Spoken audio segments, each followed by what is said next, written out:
3-4টা দলের নেতারা এক টেবিলে, প্রশাসন, পুলিশ, সমাজের শিক্ষকবৃন্দ, সাংস্কৃতিক ব্যক্তিত্ব, সাংবাদিক, সবাই এক জায়গায়, ঠিক না? এটাকে বলে কি মাল্টি ডাইমেনশনাল।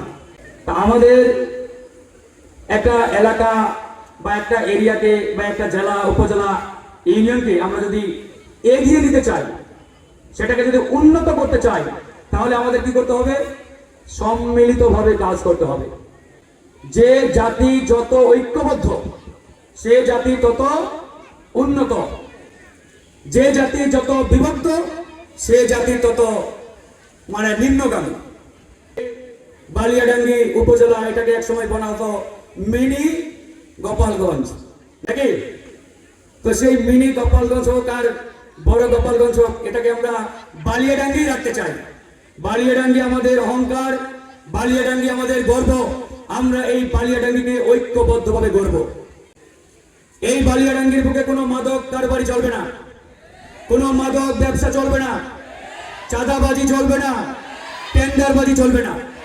আমরা আমাদের তরুণ ভাইদেরকে নিয়ে, তরুণ প্রজন্মকে নিয়ে একটা আধুনিক বালিয়াডাঙ্গি গড়তে চাই। সবাইকে আমরা একমত? তাহলে কি করতে হবে? আমাদের অনেক কাজ, অনেক দায়িত্ব। যারা শিক্ষার্থী ভাইরা আছো, বোনেরা আছো,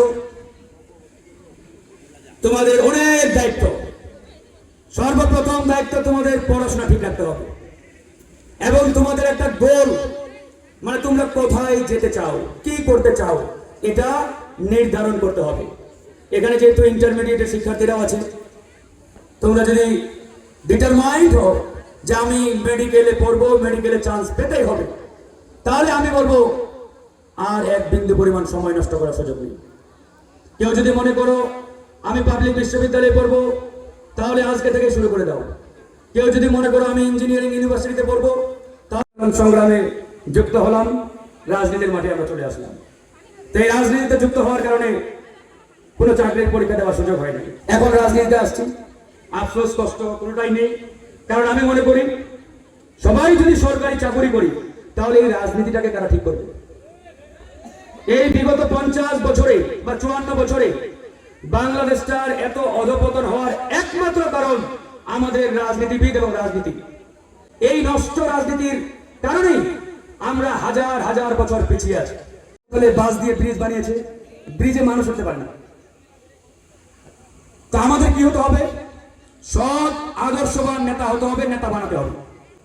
আমরা যদি সৎ নেতা বানাতে পারি, এই এলাকার চেহারা পাল্টে যাবে। নির্বাচন আর দেখতে চাই না। কোন রাজনৈতিক প্রতিহিংসা এই বালিয়াডাঙ্গির মাটিতে হোক, এটা ফারুক হাসান আমি আর চাই না। আমরা যদি মিলেমিশে কাজ করতে পারি, আগামী 5 বছরে এই এলাকার চেহারা পাল্টে যাবে ইনশাআল্লাহ।